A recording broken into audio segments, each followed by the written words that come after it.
अम्मा बाबूजी की मृत्यु के बाद कई सालों बाद लाडो भैया की बेटी की शादी में गांव आई थी। अम्मा बाबूजी के गुजर जाने के बाद गांव आने का कोई मतलब ही नहीं रह गया था। पता नहीं क्यों लाडो का मन ही नहीं करता था गांव आने का। ऐसा नहीं है कि भाई भाभी ने बुलाया नहीं या कभी गांव बुलाने के लिए फोन नहीं किया, पर लाडो की कभी इच्छा ही नहीं हुई। या यूं कहे कि अम्मा के बिना कैसा मायका, यही सोच लाडो के दिमाग में घर कर गई। अम्मा थी तो मायका था। हर त्योहार पर अम्मा बाबूजी की याद आती है। बाबूजी तो अम्मा के जाने से पहले ही चले गए थे, अम्मा को अकेला छोड़कर। हम सब भाई बहनों को लगता था कि बाबूजी तो चले गए, कहीं अम्मा भी हमें अनाथ करके जल्दी ही न चली जाए, क्योंकि अम्मा बाबूजी में इतना प्रेम था। दोनों कभी अकेले नहीं रहे। हम सबको लगा कि अम्मा बाबूजी के बगैर कैसे रहेंगी, पर अम्मा बड़ी हौसले वाली निकली। अम्मा ने स्वयं को तो संभाला ही, साथ ही हम भाई बहनों को बड़े अच्छे से संभाल लिया। अब तो बस यादें रह गई हैं। शादी की चहल पहल में सभी व्यस्त थे। कार से उतरते ही सभी ने लाडो का बहुत अच्छे से स्वागत किया। भाई भाभी, भतीजा और भतीजी सभी बहुत खुश थे। भतीजे ने लाडो से ढेर सारे सवाल कर डाले। बुआ, कितने दिनों बाद आई हो? जब से दादी अम्मा गुजरी है, तब से आपने आना ही छोड़ दिया। क्या आपका आने का मन नहीं करता है? यदि दीदी की शादी अभी न होती, तो क्या आप गांव में आती ही नहीं? लाडो बुआ कहाँ देख रही हूँ? बाबूजी प्यार से लाडो कहते थे। लाडो बिना कोई जवाब दिए बार बार बरामदे से घर के अंदर जाने वाली गली की ओर देख रही थी और सबकी बातें सुनी अनसुनी कर रहे थे। पर लाडो की आंखें अभी भी उसी तरफ टिकी हुई थी। लाडो को ऐसा लग रहा था मानो अभी भी अम्मा सामने से निकलकर माथे पर शॉल डाले डाले हुए दोनों बाहें फैलाकर बाहर आएंगी और लाडो को गले से लगा लेंगी। आज लाडो को अपने ही इस मायके के घर में सब अजनबी सा क्यों लग रहा था। घर के लोग भी अजनबी लग रहे थे। लाडो किसी के सवालों का जवाब नहीं दे रहे थे, बस दरवाजे की ओर देख रहे थे। शायद लाडो के भाई ने उसकी आंखों में छिपी चाहत और उस दर्द को समझ लिया था, तो उसने कहा, क्या तुम लोग यहीं खड़े होकर बात करते रहोगे? लाडो को अंदर ले जाओ, थक गई होगी बेचारी, इतना लंबा सफर करके आई है। भाभी और भतीजा लाडो का सामान लेकर अंदर जाने लगे और वह यंत्रवत सबके पीछे पीछे अंदर जा रही थी। पता नहीं क्यों उसे गांव आने की वैसी बेचैनी नहीं थी जैसी अपने अम्मा बाबूजी के समय में अपने मायके आने की होती थी।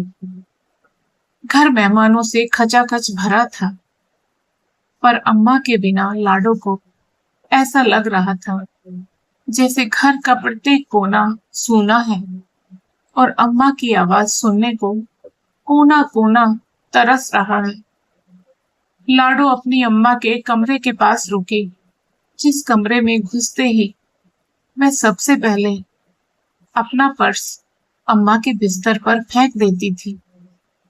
अब वह कमरा भाभी का हो गया था।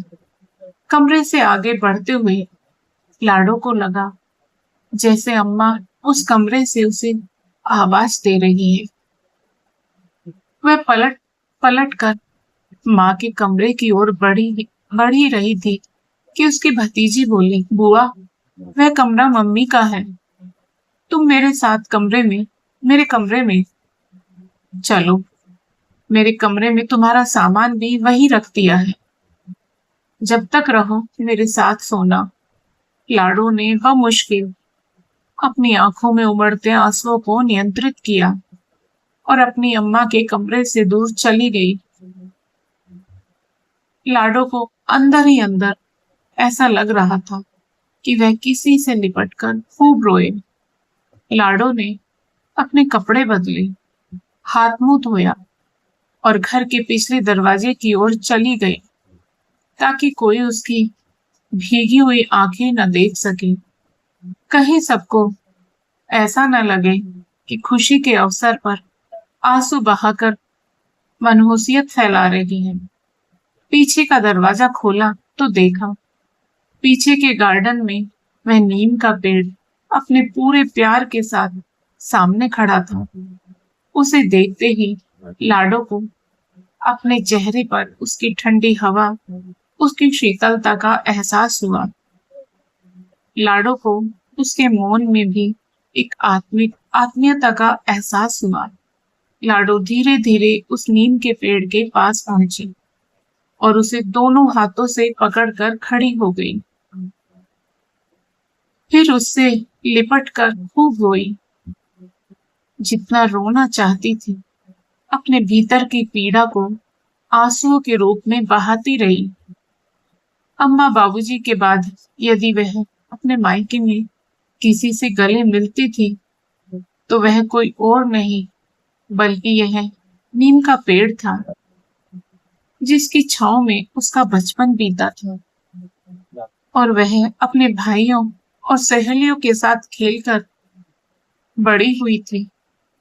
बाबूजी ने उस पर एक झूला भी बांधा था, जिस पर वह झूलती थी और माँ की गोद का आनंद लेती थी।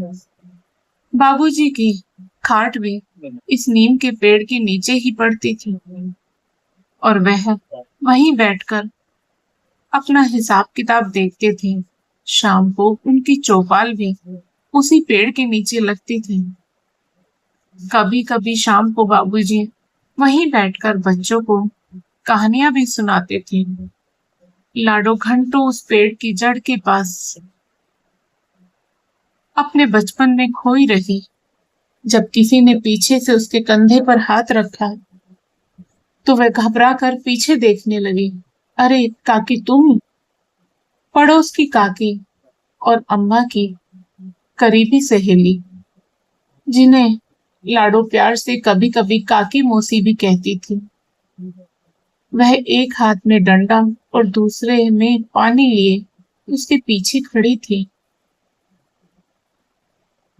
काकी ने कहा, लाडो बिटिया, तुम यहाँ क्या कर रही हो? मैं पूरे घर का चक्कर लगाकर तुम्हें ढूंढ रही थी। लाडो की आंखों में आंसू थे। काकी ने कहा, लाडो बिटिया, पहले यहाँ बैठो, मुंह मीठा करो और पानी पियो, फिर मुझे अपनी खबर बताओ। लाडो की आंखों से आंसू बहने लगे और वह अपनी काकी के साथ वही नीम के पेड़ के नीचे बैठ गई। लाडो को रोते देख काकी ने अपने आंचल से उसके आंसू पोंछते हुए उससे कह रही थी, लाडो बिटिया मत रो, तेरी अम्मा नहीं है तो क्या हुआ? माँ के घर का एक पत्ता भी माँ की तरह घनी छाया देता। काकी की बात सुनकर लाडो को ऐसा लग रहा था जैसे वह नीम का पेड़ नहीं बल्कि ममता की छाया हो और वह असल में उसकी अम्मा है, न कि मौसी काकी जिसके हाथ में डंडा है। लाडो आंखें बंद करके मौसी काकी के हाथ से पानी पी रही थी और घर के अंदर से गाने की आवाज आ रही थी और लाडो को एहसास हो रहा था कि अम्मा यहीं कहीं है और मुझे आशीर्वाद दे रही है। माँ नहीं, माँ का एहसास ही सही। वैसे तो माँ बिन मायका नहीं। दोस्तों, आपको आज की कहानी पसंद आई हो तो वीडियो को लाइक करें, शेयर करें और साथ ही हमारे चैनल को सब्सक्राइब करें। बेल आइकन पर प्रेस करके ऑल बटन पर क्लिक करें। राधे राधे दोस्तों।